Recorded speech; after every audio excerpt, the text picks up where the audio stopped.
Here in mid-Missouri, I could throw a rock and hit just about every habitat type in the U.S. minus 2 or 3. If I go north or west, I've got big ag and prairie fields. If I go to the south, Ozark Mountains. And if I go to the east or right here in the middle, I've got a ton of river bottom habitat. Each of these habitats require a different hunting approach. And in order to maximize your chances of tagging a deer, you need to know how to tag a deer in each of them, because chances are you have at least a couple of them in your area. There's just way too much information to squeeze it all into one video. That video would have to be like half an hour long. I don't think that's what you all want. So what I'm going to do, in order to maximize the time and the amount of information I can give, I'm going to split it up, and each habitat type is going to get its own video. So in this video, we're going to start by going over 4 tips to hunting deer in big wooded areas. But before we get into the video, do me a favor, and if this is your first time on my channel, hit that subscribe button and make sure you hit that bell icon so you can be notified every time I upload a video. And the first tip to hunting big wooded areas is you have to understand what makes big wood bucks different. A buck that lives in a continuous tract of woods never has to leave his core area.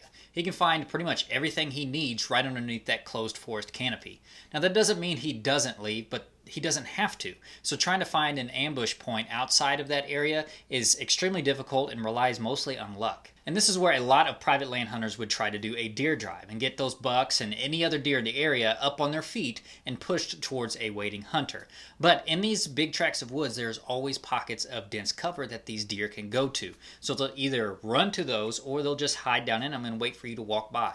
They are also more likely to move to completely different areas if they feel too much pressure, and quality food may be scarce, so they'll probably jump around a lot as different food sources become available throughout the year. Which brings us to our second tip, is you have to find the funnels. One of the biggest problems with hunting in big wooded areas, especially for a new hunter, is knowing where to hunt. You might walk into a wooded area and just see a sea of dead leaves and all the trees look the same, and there's no discernible features for you to pick a good spot. But if you know what you're looking for, you can find tons of great sign. Deer are just like people. They're lazy. They want to find the path of least resistance. So there's always a spot that's more convenient for them to walk through. And that's where finding funnels is so important. It concentrates or narrows deer movement into a point that you can more likely predict. And knowing where these funnels are is vital to your success. And the best, quickest, most efficient way to find these funnels is using an aerial map. Which brings us to this week's video sponsor, HuntStand. HuntStand is an app that allows you to quickly and easily find your hunting spot, whether that's on public land or private.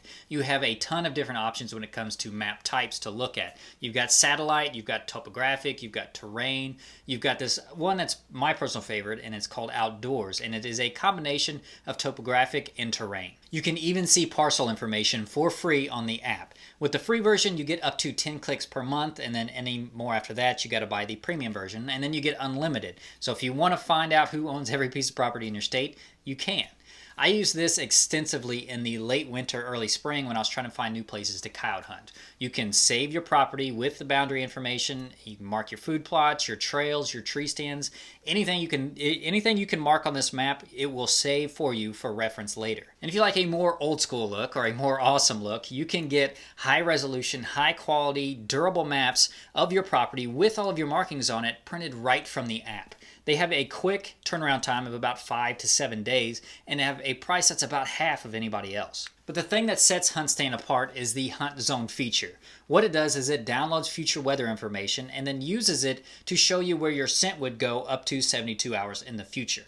This not only helps you pick what stand you're going to hunt out of, but shows you how you will get there without your scent blowing where you think the deer are going to be. It also saves this weather information, so if you get to a spot that doesn't get cell service, you can still use this awesome app. If you're interested in using HuntStand, which I highly advise that you do, check out the link in the description below. And the third tip to hunting big wood bucks is you have to know where the food is. In heavy woodland areas, quality food is scarce and variable. Per food sources change throughout the year, so you have to know not only where that food is, but when deer will be drawn to it. Deer eat woody browse, forbs, grasses, nuts and fruit, and even mushrooms.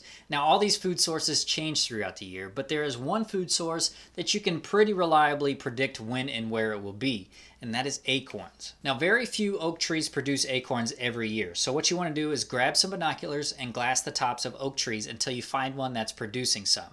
Once you find one that's loaded with acorns, look around the area for more deer sign, because deer are picky and they even have favorite trees that they like the acorns out of for whatever reason. If you find one that's loaded with acorns but there is absolutely no deer sign around, keep looking until you find one. And the fourth tip to hunting in big woods is you just have to get some boots on the ground. There's only so much information you can gather from an aerial map. You want to use HuntStand to find out what habitat features are in the area, but you still want to go out and look at them yourself. If you rely just on that aerial map, you could find some features on it that you think that deer are going to funnel through, that'll be hot spots. And you get there and it's just a ghost town. There's also a lot of information you can't tell from an aerial map. You won't be able to tell if oak trees are producing acorns, if a small clearing has some native grasses and forbs growing in it.